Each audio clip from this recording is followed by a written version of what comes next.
पंजाब में बल्दियाती इंतखाबात की तैयारियों के हवाले से इलेक्शन कमीशन का जायजा इजलास खत्म हो गया है। इस मौके पर क्या फैसले किए गए हैं, इस बारे में जानेंगे डॉन न्यूज़ के नुमाइंदे इरफान सदूज़ई से। इरफान, क्या फैसले किए गए इजलास में?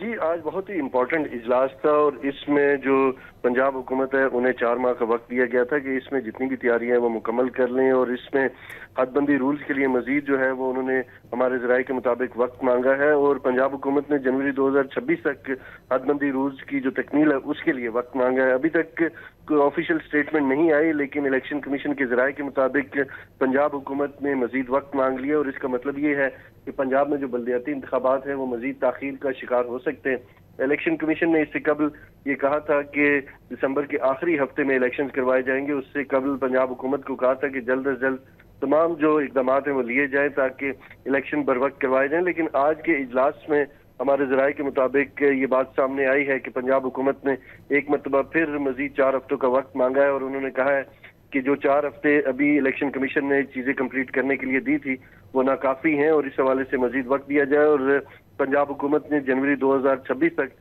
जो हदबंदी रूल्स की तकमील का वक्त मांगा है और इस हवाले से ये भी कहा गया है कि पंजाब एक बड़ा सूबा है और हदबंदी रूल्स 4 हफ्तों में नहीं हो सकते। जी, बहुत शुक्रिया इरफान सदूज़ई इन तफसीलात के लिए।